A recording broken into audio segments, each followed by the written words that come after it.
मैं अपनी खुशी बयान नहीं कर सकता। थू थू थू, नजर न लगे मेरे देवर जी की खुशी को। देवर जी, अब आप तैयार हो जाइए, अपनी बीवी का ख्याल रखना, लापरवाही नहीं चलेगी। ओए बल्ले बल्ले, मैं भाई बनूंगा, मेरी छोटी सी बहन आएगी, बल्ले बल्ले। मैं भी पोते के रूप में एक लक्ष्मी ही चाहता हूँ। हमारे परिवार को फिलहाल उन्हीं के आशीर्वाद की जरूरत है। छोटी बहू देख, तू तो जानती ही है कि तेरे ससुराल के पास कोई जमीन नहीं है, किराए पर लिया हुआ सिर्फ एक छोटा सा घर है। अनीता बहू को भी गर्भावस्था में बड़ी दिक्कतें होती थी, पर अनीता बहू ने जैसे तैसे सारी चीजें संभाली। तुझे भी थोड़ा संभल कर ही रहना पड़ेगा। जी मम्मी जी, मैं समझ रही हूँ।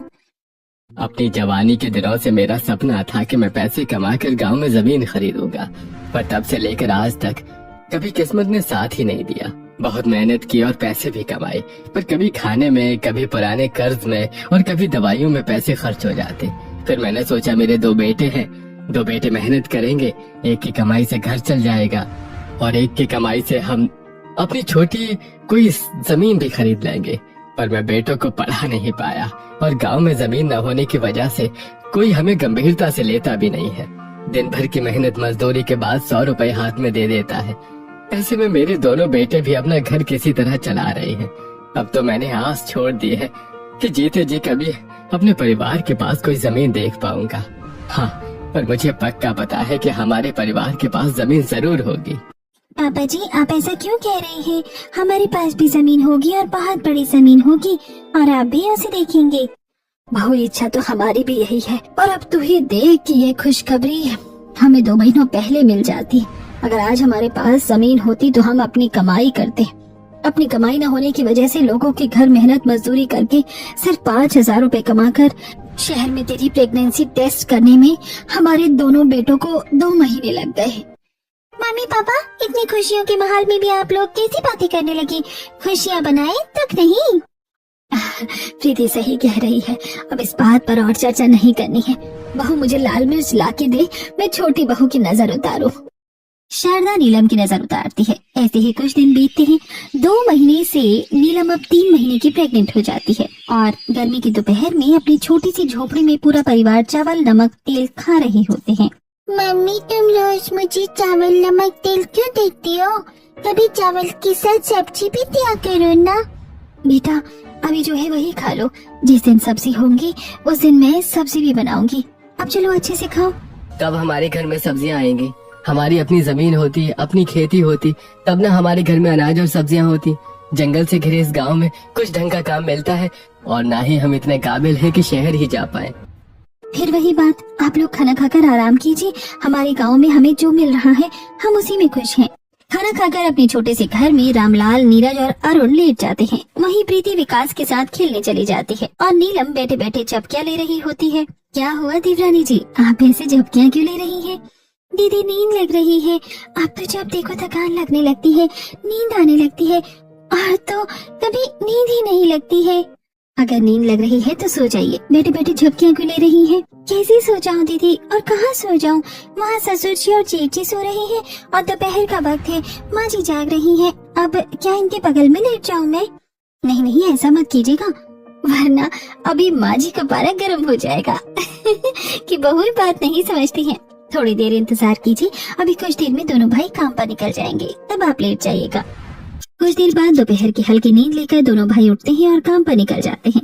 वहीं रामलाल भी गांव के चौपाल की तरफ निकल जाता है। अब थोड़ी देर सो जाती हूँ, बड़ी जोर से नींद लगी रही है। रात में वैसे भी नींद नहीं आती और जगह भी नहीं होती है। अरे बहू देखो, सूरज ढलने वाला है, जल्दी घर में झाड़ू पोछा करो और संझा बत्ती जला दो सूरज ढलने से पहले। ओहो, अब मैं कैसे सोऊंगी? पर माँ जी की भी बात ठीक है, घर की साफ सफाई करनी है, पानी भी लेकर आना है। ससुराल के कामों के बीच बहुएं सो ही नहीं पाती हैं। पूरा दिन काम करने के बाद भी दोपहर में नीलम और अनीता को जागना पड़ता है, और रात में जब पूरा परिवार साथ सोता तब छोटे से ससुराल में एक कोने में सो रही अनीता और नीलम को ठीक से जगह भी नहीं मिल पाती है। पहले तो जैसे तैसे सो जाती थी, पर अब मेरे पेट में मेरा बच्चा पल रहा है। अब ऐसे कैसे मैं सो सकती हूँ? कहीं मेरे बच्चे को कुछ हो गया तो? क्या हुआ देवरानी जी, क्यों परेशान हो रही है? सो जाइए। हाँ दीदी, सो रही हूँ, थोड़ा पेट बचाना पड़ता है ना। अनीता और नीलम किसी तरह एक दूसरे के कंधे पर सरक कर सोती हैं। ऐसे ही रात के 2 बजे गर्मी से परेशान शारदा की आंखें खुलती हैं और शारदा की नजर अनीता और नीलम के सरके हुए पल्लू पर पड़ती है। इन बहुओं को जरा भी लाज शर्म नहीं है। कहा है मैंने, छोटा सा ससुराल है, थोड़ा संभल कर रहा करो, पर इन्हें अकल कहाँ आने वाली है। बहुओं उठो। क्या हुआ माँ जी, क्या हुआ? अरे बहू, यहाँ पूरा परिवार सो रहा है और तुम लोगों से अपने पल्लू को नहीं संभाला जा रहा है क्या? अभी रात बिरात मेरी जगह तुम्हारे ससुर जी या जेठ देवर उठे होते और तुम्हें बिना पल्लू के देखते तो कैसा लगता? पल्लू ठीक करके सही से सो। माफ कीजिएगा माँ जी, नींद में साड़ी कब इधर उधर हो जाती है, समझ ही नहीं आता है। तो फिर एक चादर ओढ़कर सोया करो, बहुओं को ऐसे सोना अच्छा नहीं लगता है। नीलम और अनीता एक फटी पुरानी चादर सिर से पांव तक ओढ़ लेती हैं और गर्मी में दोनों की हालत खराब होने लगती है। दिन भर से वैसे ही सो नहीं पाते और ना ही हमारे घर में पंखा है, ना ही इतनी जगह है कि आदमी अच्छे से सो भी पाए। उस पर भी माँ जी हमें चादर लेकर सोने के लिए कहती है। इतनी गर्मी में भला कोई चादर लेकर कैसे सो सकता है? देवरानी जी, माँ जी ये हमारे लिए ही कर रही है, अब आप खुद ही सोचिए। जिस तरह हम सोई थी, अगर हमें कोई देखता तो क्या अच्छा लगता? यदि काश हम गरीब बहुओं के ससुराल के पास भी जमीन होती तो हमारे भी अलग कमरे होते जहां हम आराम से सो पाते। बिना जमीन का ससुराल होने की वजह से सोना भी कितना मुश्किल हो गया है। अब तो धीरे धीरे परिवार और बड़ा होता जाएगा, फिर न जाने हम क्या ही करेंगे। बिना जमीन वाले ससुराल में किस तरह समय बिताते हुए अब नीलम 4 महीने की गर्भवती हो चुकी थी। वहीं दूसरी तरफ गर्मी भी अपने जोर पर होती है। छोटा सा घर गर्मी में तप रहा होता है। ऐसे में एक दिन दूर की एक अमीर रिश्तेदार गायत्री गर्भवती नीलम से मिलने आई होती है। आइए आइए बैठिए। बैठे? कहाँ बैठे? इस घर में बैठने की जगह कहाँ है? शर्मिंदा न कीजिए हमें, अंदर आइए, यही छोटा सा घर है हमारा, हम इसी में रहते हैं। छोटा सा घर नहीं, झोपड़ी कहते हैं इसे। माचिस के डिब्बे जितना तो घर है, ऊपर से एक तरफ रसोई, वहाँ कपड़े और बीच में ये छोटी सी जगह जहाँ 4 आदमी सही से बैठ नहीं सकते। न जाने यहाँ आप लोग सोते कैसे हैं। चाहे जैसा भी है, हमारा ससुराल है, आपको हमारे ससुराल के बारे में इस तरह नहीं बोलना चाहिए। अरे बहू, क्या ही गलत कह रही है। ऐसा करो, बाहर ही खटिया डाल दो, अंदर वैसे भी सभी बैठ नहीं पाएंगे। कोई जरूरत नहीं है, मैं तो बस नीलम बहू को देखने आई थी और घर देखकर समझ ही गई कि इस घर की बहुएं कैसे रहती होंगी। मैं चलती हूँ, राम राम। इतना कहकर गायत्री घर के दरवाजे से लौट जाती है और दरवाजे से लौट गए मेहमानों से परिवार को बड़ी शर्मिंदगी महसूस होती है। ऐसे ही कुछ दिन बीतते हैं। एक रात प्रीति अपने कॉलेज का प्रोजेक्ट बना रही होती है और पूरा परिवार सो रहा होता है। ओहो, जगह ही नहीं हो रही है कि मैं सही से प्रोजेक्ट बना पाऊँ और कल ही मुझे प्रोजेक्ट भी जमा करना होगा। अब अगर प्रोजेक्ट नहीं बन पाया तो प्रोफेसर मुझे फेल कर देंगे। मुझे कैसे भी करके प्रोजेक्ट बनाना ही पड़ेगा। प्रीति जैसे तैसे प्रोजेक्ट बनाती है, प्रोजेक्ट बनाकर बैठे बैठे ही सो जाती है। तभी पास में सो रहे विकास का पैर लगकर प्रोजेक्ट पर करा गिर जाता है और अगले दिन हड़बड़ी में प्रीति तैयार होती है और बिना प्रोजेक्ट पर ध्यान दिए प्रोजेक्ट लेकर अपने कॉलेज आ जाती है और क्लासरूम में प्रोजेक्ट सबमिशन के लिए प्रोजेक्ट निकालती है। हे भगवान, मेरा प्रोजेक्ट खराब कैसे हो गया? इस पर रंग कैसे गिर गया? प्रीति, व्हाट इज दिस? तुम रंग लगा हुआ प्रोजेक्ट सबमिट करना चाहती हो? नो सर, समाज इसके डिब्बे जितना घर है इसका, उसी में बैच का प्रोजेक्ट बना रही होगी और किसी तरह कलर गिर गया होगा। ये सर, ऐसा हो सकता है? वेरी इनरिस्पॉन्सिबल। प्रीति, जस्ट बिकॉज तुम्हारे भैया बहुत मेहनत करते हैं इसीलिए मैं प्रोजेक्ट सबमिट कर ले रहा हूँ, वरना मैं बिल्कुल प्रोजेक्ट नहीं लेता। बेचारी प्रीति, इतनी मेहनत करके इसने प्रोजेक्ट बनाया और फिर भी मार्क्स तो आधे ही मिलेंगे। खैर, तेरा प्रोजेक्ट तो जमा हो गया। यार, मैंने रात भर जाकर प्रोजेक्ट बनाया था, मेरे लिए प्रोजेक्ट के मार्क्स भी बहुत इम्पोर्टेंट हैं। अब तो भगवान भरोसे है तेरा कॉलेज में पास हो पाना, क्योंकि अगर प्रोजेक्ट में फेल हो गई तो चाहे जितने अच्छे मार्क्स लेकर आ जा, डिग्री नहीं मिलने वाली। ये सुनकर प्रीति और भी परेशान हो जाती है। ऐसे ही कुछ दिन बीतते हैं। एक दिन नीरज और अरुण गांव के बड़े जमींदार धनंजय की हवेली में फर्निश फेंकने का काम कर रहे होते हैं। वहीं धनंजय कुछ जमींदारों के साथ आंगन में बैठकर जमाई खाता पीता आसपास काफी कचरा कर देता है। छी छी छी, यहाँ कितनी गंदगी इकट्ठा हो गई है। केले के छिलके, ये वो। तुम दोनों फर्निश फेंकना बाद में, पहले यहाँ साफ सफाई करो और कूड़े की बाल्टी से कूड़ा फेंक कर उसे धोकर रख दो। माफ कीजिएगा जमींदार जी, हम ये काम नहीं करते हैं, हमारा काम मेहनत मजदूरी का होता है। अरे तो गधा मजदूरी तो तुम्हें करनी ही है, मैंने मना थोड़े किया है। और पहले ये सब साफ करो। जमींदार जी, ये सब काम हम नहीं करते हैं, और जब गंदगी आपने फैलाई है तो साफ भी आपको करना चाहिए। किसी गरीब की मजबूरी का फायदा उठाकर उससे अपनी गंदगी साफ करवाना इंसानियत नहीं है। अरे तुम दो कौड़ी के लोग अब मुझे इंसानियत की बातें सिखाओगे? गांव में 1 इंच जमीन नहीं है तुम्हारी, और गांव के सबसे बड़े जमींदार से जुबान लड़ा रहे हो। सीधे तरीके से ये कूड़ा साफ करते हो या नहीं? और इसके बाद तुम्हें मेरी हवेली के बाथरूम भी साफ करने हैं। अरे नहीं करेंगे हम। और भला हम क्यों करें आपका बाथरूम साफ और आपके कूड़े कचरे? हम मिस्र नहीं है। मेरी बैठक में मेरी बेइज्जती। अगर मैंने इन्हें जाने दिया तो जमींदार होने के नाते मेरी क्या इज्जत रह जाएगी? ए, बड़े वीआईपी बन रहे हो तुम। आप देख रहे हो तुम्हारी क्या हालत होती है। जाओ निकलो मेरी हवेली से, कोई काम नहीं है तुम्हारे लिए। और मैं भी देखता हूँ कि पूरे गांव में तुम्हें कौन काम देता है। तुम्हारे खाने के लाले न पड़ गए तो मैं भी गांव का जमींदार नहीं हूँ। आदमियों, डंडे मारकर भगाओ इन्हें। धनंजय अपनी रौब जमाने के लिए दोनों भाइयों को अपने आदमियों से डंडे से पिटवा कर भगा देता है, और गांव का सबसे बड़ा जमींदार होने का फायदा उठाकर अरुण और नीरज को कहीं काम भी नहीं करने देता है, जिससे घर में खाने के भी लाले बढ़ जाते हैं। दीदी, घर में तो राशन ही नहीं है, अब खाना क्या बनाए? जो है वही बना दीजिए। उस जमींदार की वजह से हमारे पतियों को कोई काम ही नहीं दे रहा है, तो अब हम क्या ही कर सकते हैं। अनीता और नीला मुट्ठी भर आटे से पतली पतली रोटियां बनाती हैं और पानी जैसी पतली दाल बनाकर पूरे परिवार को परोसती हैं। मम्मी, तुमने मुझे अभी तक सब्जी नहीं खिलाई है, और बस ये पानी जैसी दाल और ये कागज जैसी रोटी। ज्यादा नवाबी हो गई है तुझे? जो मिला है खा, वरना रख दे चुपचाप। अनीता, क्यों डांट रही हो बच्चों को? ये ले बेटा, तू ये रोटी भी खा ले। नहीं पापा, अगर मैं आपकी रोटी खा लूंगा तो आप क्या खाओगे? भाभी, इतना समझदार भतीजा है मेरा, और आप उसे इस तरह डांटते हैं। अरे अब बच्चा है, मन तो करेगा ही अच्छी चीजें खाने का। हमारे सभी पड़ोसियों को दिन भर अच्छा खाना खाते देखता है। मन मार कर पूरा परिवार खाना खाता है। इसी में अनीता और नीलम भूखी रह जाती हैं। जमीन की कमी पूरे परिवार को खल ही रही होती है। उसी में एक दोपहर अपने घर का किराया लेने हरिशंकर आ जाता है। अरे कब दोगे तुम मेरा पैसा? अरे कल महीना पूरा हो गया और आज दोपहर हो गई, जल्दी मेरा पैसा दो। मालिक, कल ही महीना पूरा हुआ है और आज दोपहर हुई है। हमें थोड़ी मोहलत दे दीजिए, हम आपके पैसे दे देंगे। अरे नहीं नहीं, मुझे अभी मेरे किराए के पैसे दो, और अगर नहीं है तो जो घर का सामान है वो सामान दो, और पैसे अभी दो मुझे। अरुण और नीरज को तो कहीं काम नहीं मिल रहा है, अब इसे क्या दे? अगर पैसे नहीं दे सकते तो तुरंत घर खाली करो, अभी क्या अभी। ऐसा मत कीजिए, हमें थोड़ी मोहलत दे दीजिए, हम आपके पैसे जल्द ही दे देंगे। अरे मुझे भरोसा नहीं है तुम पर। मुझे ऐसी कोई चीज दो जिसके बदले में तुम मुझे पैसे देकर उसे छुड़वाओ, तभी मैं तुम्हें यहाँ रहने दूंगा, वरना मेरा घर खाली करो।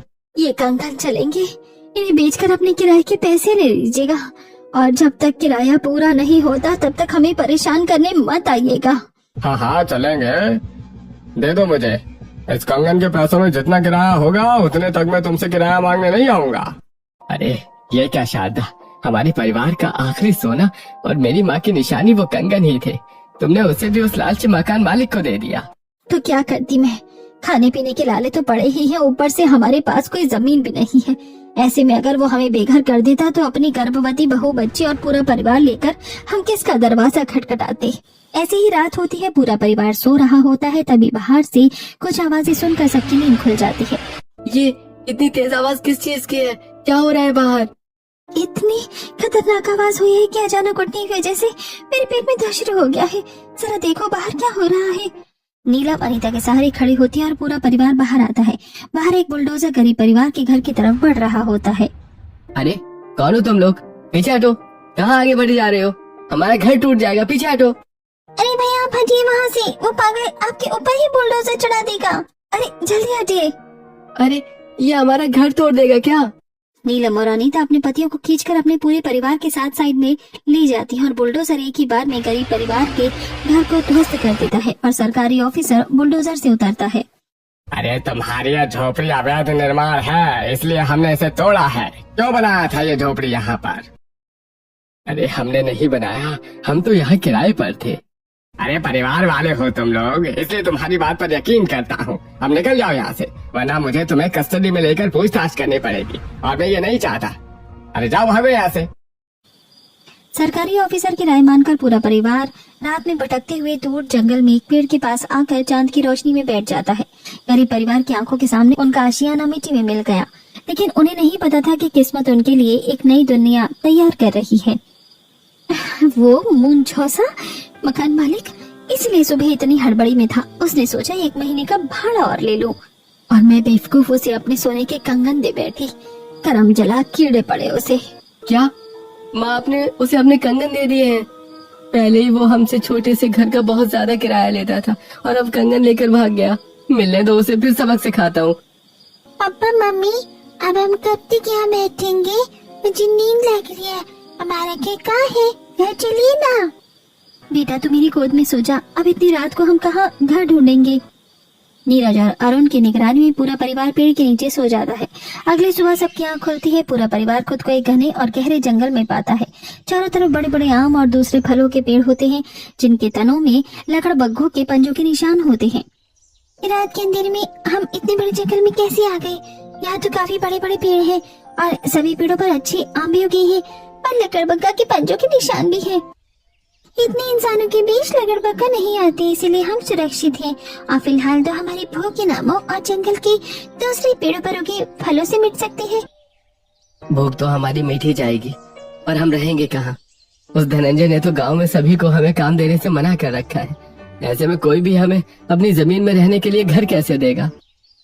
कहाँ हम सोच रहे थे कि मेहनत करके अपने परिवार के लिए कोई जमीन खरीदेंगे। जमीन तो खरीद नहीं पाए, बेघर और हो गई, और हमारे पास कोई और काम और पैसे भी नहीं है। हम जंगल की जमीन पर भी नहीं रह सकते। वहाँ लकड़बग्घा के साथ बड़े जानवरों का भी खतरा है। अब हम क्या करें? कहाँ रहेंगे हम सब? पूरा परिवार सिर छिपाने की जगह को लेकर परेशान होता है। तभी नीलम की नजर पेड़ों पर बनी चिड़िया के घोंसलों पर पड़ती है। मेरे पास एक आइडिया है। हमारे पास जमीन नहीं है तो क्या हुआ, हम पेड़ों पर अपना घर बना सकते हैं। भाभी, आपका मतलब ट्री हाउस से है? अरे वाह, हमारा ट्री हाउस बनेगा, मजा आ जाएगा। यहो! हाँ, ट्री हाउस। हम गरीब बहुए बिना जमीन वाले अपने ससुराल के लिए पेड़ों पर घर बनाएंगे। वहाँ हमें जमीन की जरूरत ही नहीं है। हाँ, और बिना जमीन के ट्री हाउस में हमें पेड़ों के बीच काफी ठंडक मिलेगी, जिससे गर्मी में भी परेशानी नहीं होगी। बहू, लगता है तुम्हारा दिमाग खराब हो गया है। पेड़ों पर बिना जमीन के ससुराल कैसे बनाओगी? माँ जी, आसान तो नहीं होगा, बड़ी मेहनत का काम है, पर पेड़ों पर बिना जमीन का ससुराल बनाया जा सकता है। हम दोनों भाइयों को मेहनत मजदूरी के अलावा आता ही क्या है? तुम दोनों बहुएं प्लान बताओ, हम मेहनत करने को तैयार हैं। तो सबसे पहले तो हमें एक अच्छा पेड़ ढूंढना होगा। वो आम 4 तरह के आम पेड़ मुझे सही लग रहे हैं। वो 4 पेड़ बड़े और मजबूत और सामने आमने हैं। उन पर हम बांस से एक ठोस मजबूत ढांचा बनाकर मजबूती से बांध दें तो उस पर हम घर बना सकते हैं। हाँ, और फिर मिट्टी, लकड़ी और बेलों से एक मजबूत बिना जमीन वाला ससुराल बना सकते हैं, और लकड़ियों से ही एक सीढ़ी बना लेंगे, जिससे आसानी से अपने बिना जमीन वाले ससुराल में जा सके और नीचे भी उतर सके। नीलम, तुम प्रीति और विकास के साथ रहो। मैं और भैया जंगल से मोटे मजबूत बांस लेकर आते हैं, और मैं बड़ी बहू के साथ कुछ मोटी बेलें इकट्ठा कर लेती हूँ। तो फिर मैं थोड़ी मिट्टी और कुछ पत्ते इकट्ठा कर लेता हूँ छत ढकने के लिए। अरुण और नीरज जंगल में बांस की जड़ों के पास आते हैं और बड़े बड़े पत्थरों से बांस की जड़ों पर मार मार कर बांस तोड़ने लगते हैं। वहीं दूसरी तरफ अनीता और शारदा मोटी मजबूत बेलें तोड़कर इकट्ठा कर रही होती है, और रामलाल मिट्टी, पत्ते और विकास पत्थर मारकर आम तोड़कर इकट्ठा करके लेकर आता है।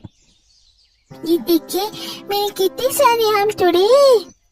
वाह, ये तो तूने बड़ा अच्छा काम किया। बड़ी जोर की भूख लग रही थी और सारे आम भी अलग अलग तरह के हैं, खाने में बड़ा मजा आएगा।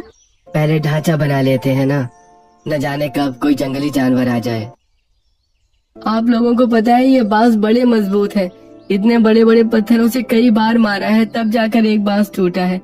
इतने बांस तोड़ने में तो हमारी कमर टेढ़ी हो गई। हमें ऐसी ही बांसों की जरूरत है। ये बांस हमारे पूरे ससुराल का वजन सह लेंगे। अब बस आप दोनों भाई 2 पेड़ों पर चढ़ जाइए और एक बेल नीचे लटकाइए। हम बेल में बांस बांधेंगे, आप उन्हें ऊपर खींचकर मजबूती से पेड़ पर बांध दीजिएगा, और इसी तरह पेड़ों पर एक स्क्वायर ढांचा तैयार कीजिएगा। अरुण और नीरज आमने सामने के पेड़ों पर चढ़कर एक मोटी बेल तने नीचे लटकाते हैं।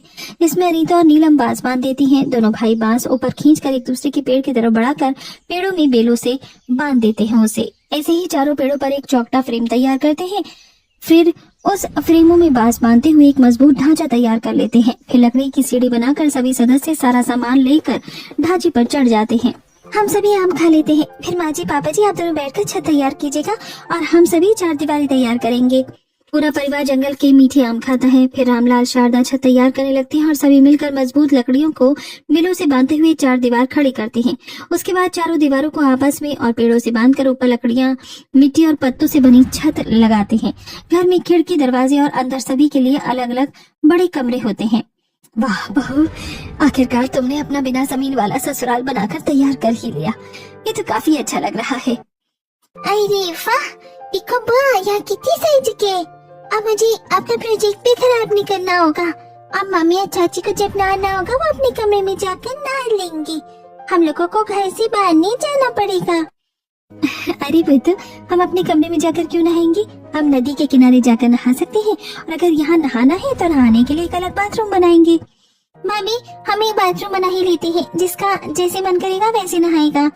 पर बहू, ये कैसा ससुराल है जहाँ रसोई ही नहीं है? सारी जिंदगी हम सिर्फ फल खाकर थोड़ी ही रहेंगे, खाना भी तो खाना होगा। अरे भाग्यवान, खाना तो तब खाएंगे जब हमारे पास अनाज और सब्जी खरीदने के लिए पैसे होंगे। अनाज और सब्जी ही नहीं है तो रसोई में बहुएं बनाएंगी क्या? पापा जी, अब हमारे पास सब कुछ होगा। जब हम बिना जमीन का ससुराल बना सकते हैं तो बिना जमीन की खेती भी कर सकते हैं। बिना जमीन की खेती? और वो कैसे देवरानी जी? दीदी, मैंने सुना है कि अगर 2 तरह के एक ही जाति के फलों को मिला दे तो एक नई जाति का फल बनकर तैयार होता है। ऐसे फलों में काफी स्वाद होता है और बाजार में अच्छे दाम मिलते हैं। मैं समझ गई। हमारे घर 4 अलग अलग तरह के आम के पेड़ों पर बना है। अगर हम इन चारों तरह के आमों को एक दूसरे की बनते हुए टहनी में जोड़ देते हैं तो कुछ ही दिनों में एक नए आम का जन्म होगा। और इन्हीं पेड़ों के तनों में अगर हम एक घुमावदार रास्ता बनाकर सब्जियों के बीज बो दें तो पेड़ों से ही पोषक तत्व खींचकर बहुत अच्छी सब्जियां उगेंगी। और जंगल की जमीन पर हम अनाज की खेती कर लेंगे। हम ऐसा नहीं कर सकते, वरना अनाज खाने जंगल के शाकाहारी पशु हमारे खेतों में आएंगे और शायद उनका पीछा करते हुए कोई जंगली जानवर भी आ जाए। हम सिर्फ थोड़े पैसे कमाने तक ही यहाँ पर रहेंगे, क्योंकि किसी भी तरह से जंगल बहुत ज्यादा सुरक्षित नहीं है। तो बहू, अनाज कैसे उगाएंगे? माँ जी, फिलहाल हम कुछ आम बेचकर अपने लिए कुछ कपड़े लेकर आते हैं और सब्जियों के लिए बीज जुगाड़ करके बीज बोएंगे। साथ ही अपना खास आम तैयार करेंगे और सब्जियों और आम बेचकर अपना अनाज लाएंगे और पैसे कमाएंगे। फिर गांव में जमीन भी खरीदेंगे। गरीब बहू अपने पूरे ससुराल को अपना सारा प्लान बताती है। ऐसी ही रात होती है और चांदनी रात में भी सभी अपने अपने कमरों में आराम से सो रहे होते हैं। अब पल्लू दाहिने जाए या बाहिने, कोई फर्क ही नहीं पड़ता, हम आराम से सो सकते हैं।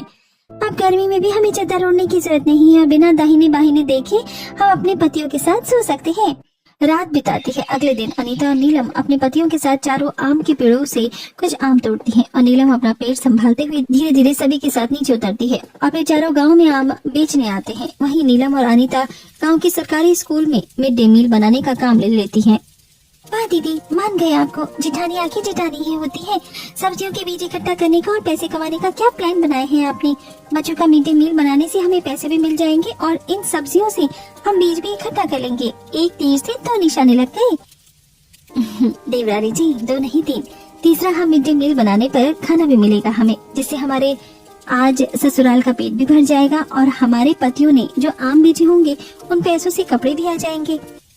अनीता और नीलम सब्जियां बनाते हुए सभी की सब्जियों से थोड़े थोड़े बीज निकाल लेती हैं। फिर खाना बनाने के बाद अपने परिवार के लिए थोड़ा खाना बांध लेती हैं। वहीं दूसरी तरफ अरुण और नीरज आम बेचकर अपने पूरे परिवार के लिए एक एक जोड़ी कपड़े खरीद लेते हैं। इसके बाद दोनों पति अपनी पत्नियों के साथ मिलकर अपने बिना जमीन वाले ससुराल में पहुंचते हैं, जहां सभी शारदा के बनाए मिट्टी के बर्तनों में खाना खाते हैं। वाह मम्मी, चाची, आप दोनों का बिना जमीन का ससुराल तो बहुत अच्छा है। यहाँ गर्मी भी नहीं लगती, यहाँ सोने के लिए जगह भी है और अच्छा खाना भी खिला रहे हो आप लोग। माँ जी, आपने मिट्टी के बर्तन बना लिए, ये बहुत अच्छा किया। अब हम अपनी रसोई और बाथरूम बनाएंगे और अपनी सब्जियां बोएंगे। साथ ही अपने खास आमों पर भी काम करेंगे।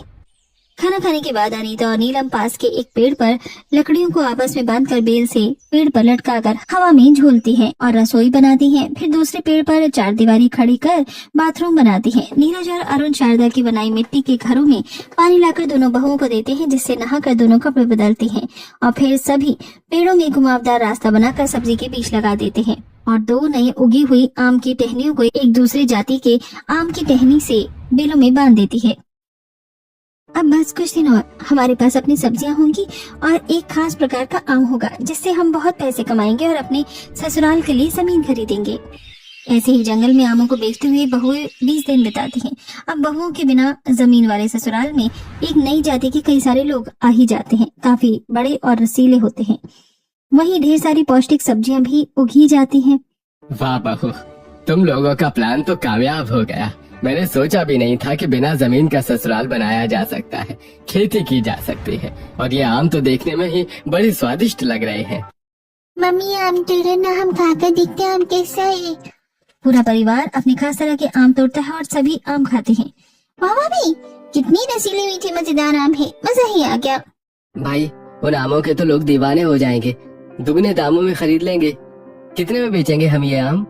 गांव में बिकने वाले सबसे अच्छे आमों में जो भी दाम हो उन्हीं दामों में ये हम बेचेंगे। फिर जब लोगों को हमारे आम का स्वाद पसंद आ जाएगा तो अपने आप हम आमों के दाम में बढ़ेंगे। नीरज और नीलम अपने खास तरह के आम तोड़कर उस एक टोकरी में इकट्ठा करते हैं और उनकी जगह दूसरे आम लगा देते हैं। वहीं अनीता और अरुण अपनी सब्जियां तोड़कर गांव के बाजार चले जाते हैं। सभी साथ बैठकर अपनी खास सब्जियां और खास आम बेचने लगते हैं। आओ आओ भाई आओ, नए ताजे आम और हरी हरी सब्जियां खाओ। आ जाओ आ जाओ। एक बार खाओगे बार बार खाओगे, कोई मिलावट नहीं, शुद्ध सब्जियां और आम। आइए आइए। अरे भाई, इतना शोर मचा रहे हो, क्या सच में बिना मिलावट की हुई सब्जियां और आम है? अरे भैया जरा टेस्ट तो कराओ, बिना टेस्ट किए तुम्हारे आम कैसे खरीद ले हम? हाँ क्यों नहीं, ये लीजिए, आप सभी आम खाकर देखिए। आइए आइए, और ये सब्जियां भी चख कर देखिए, अगर पसंद ना आए तो फ्री में ले जाइए। नीरज के इतना कहते ही मिलावटी सब्जियां और फल खरीद रहे सभी ग्राहक उनकी तरफ आकर आम की सब्जियों को चखने लगते हैं। अरे वाह, क्या आम है, क्या सब्जियां हैं। अरे भाई जरा मुझे भी दे दो ना, और ये सब्जियां भी पाव किलो कर दो। अरे भाई, मुझे तो तुम अपने आधे आम दे दो और कुछ सब्जियां भी दे दो, और कल फिर लेकर आना। मुझे आम बड़े पसंद आए तुम्हारे। अरे भाई, कितने किलो दिए आम? गांव के सबसे अच्छे आम 200 रुपए किलो हैं। अब आप हमारे ये आम 200 रुपए किलो ही लेकर जाइए। हम अच्छी चीज की अच्छी कीमत देते हैं। मैं ये आम 300 रुपए किलो खरीदूंगा, पर स्वाद में कभी कोई होनी नहीं चाहिए। कुछ मिनटों में ही गरीब बहुओं के सारे आम और सारी सब्जियां बिक जाती हैं और बहुएं अपने हाथ में आए पैसे देखकर बड़े खुश होती हैं। ऐसे ही 1-2 दिन बीतते हैं। अरुण, अनीता, नीरज और नीलम अच्छे से पैसे कमाने लगते हैं। तभी गांव में सब्जियां बेचने वाले किसान बाजार में उनके पास आते हैं। अरे देखो, तुम लोग यहाँ आम बेच रहे हो, इसमें हमें कोई दिक्कत नहीं है, पर तुम में से कोई सब्जियां नहीं बेचेगा। जब से तुम लोगों ने सब्जियां बेचनी शुरू की हैं, हमारी सब्जियां सड़ने लगी हैं। अरे भाई, हम भला क्यों न बेचें यहाँ सब्जियां? हमारा भी हक है सब्जियां बेचने का। अरे बाहर में जा तुम्हारा हक, 2 फुट जमीन नहीं है तुम्हारे पास, न जाने कहाँ से ये सब्जियां लाकर बेच रहे हो। अगर तुमने सब्जियां बेचनी बंद नहीं की ना, तो हम कह देंगे कि तुम जंगली सब्जियां बेचते हो। और वैसे भी जमींदार धनंजय तुम पर गुस्सा है। 2 मिनट नहीं लगेंगे तुम्हें गाँव से जेल पहुँचाने में। महेश की धमकी और अपनी कमजोरी की वजह से पूरा परिवार सब्जियां बेचने से पीछे हट जाता है। हे भगवान, अब आज के जमाने में अच्छी चीजें बेचना भी पाप हो गया है। अब हम क्या करेंगे? पूरा परिवार अपनी समस्या का समाधान ढूंढ ही रहा होता है। तभी फॉरेस्ट ऑफिसर आशुतोष अपनी टीम के साथ बहुओं के बिना जमीन वाले ससुराल में पहुंचता है। कौन हो तुम लोग, और किससे पूछ कर जंगल में तुमने ये घर बनाया है? सर, हम गरीब लोगों के पास जमीन नहीं है, इस वजह से यहाँ वहाँ भटकते हुए अपने बिना जमीन के ससुराल बनाया है। और ये इलीगल है, कल को अगर तुम्हें कुछ हो गया तो कौन जिम्मेदारी लेगा? सर, हमें थोड़ी मोहलत दे दीजिए। जैसे ही हमारे पास कुछ पैसे जुटेंगे, हम तुरंत कोई जमीन लेकर वहाँ अपना ससुराल बना लेंगे। आप गर्भवती हैं और मजबूर हैं, इसलिए मैं आपको मोहलत देता हूँ, पर जो करना है जल्दी कीजिए। इतना कहकर आशुतोष चला जाता है। अगले दिन बहुएं अपने पतियों के साथ आम बेचने के लिए अपने पेड़ों के नीचे उतरती हैं। तभी उनकी नजर नदी के पास उगे एलोवेरा पर पड़ती है। गर्मियों का मौसम चल रहा है, ऐसे में लोग एलोवेरा का बहुत इस्तेमाल करते हैं। सब्जियां नहीं, हम एलोवेरा को ही बेच सकते हैं। कुछ पैसे कमाने की उम्मीद में नीलम आम के साथ कुछ एलोवेरा भी ले आती है और सभी गांव में आकर आम और एलोवेरा बेचते हैं। गरीब आदमी अपनी सोच से ही गरीब होता है। आजकल ऐसे एलोवेरा कौन इस्तेमाल करता है? अब तो ब्रांडेड एलोवेरा जलाते हैं। ये देखो, मेरे पति शहर से लेकर आए हैं, पूरे 500 रुपए का है। ये छोटी सी डिब्बी 500 रुपए की है। इससे अच्छा हमारे एलोवेरा ले जाइए, प्रकृति के, और सिर्फ 10 रुपए का है। ब्रांडेड और इसमें फर्क होता है। खैर, तुम लोग नहीं समझोगे। पुण्यों की बात ने सभी को ही हैरान कर दिया था और आम बेचकर अपने घर वो आते और हवा में लटक रही रसोई में बैठकर एक बात पूरे परिवार को बताते हैं। वो सही कह रही थी, कोई भी सस्ती या चीज हल्की अगर नाम कर दे तो सुंदर पैकेजिंग देते तो बस 10 रुपए की चीज 1000 रुपए में बेच सकते हैं।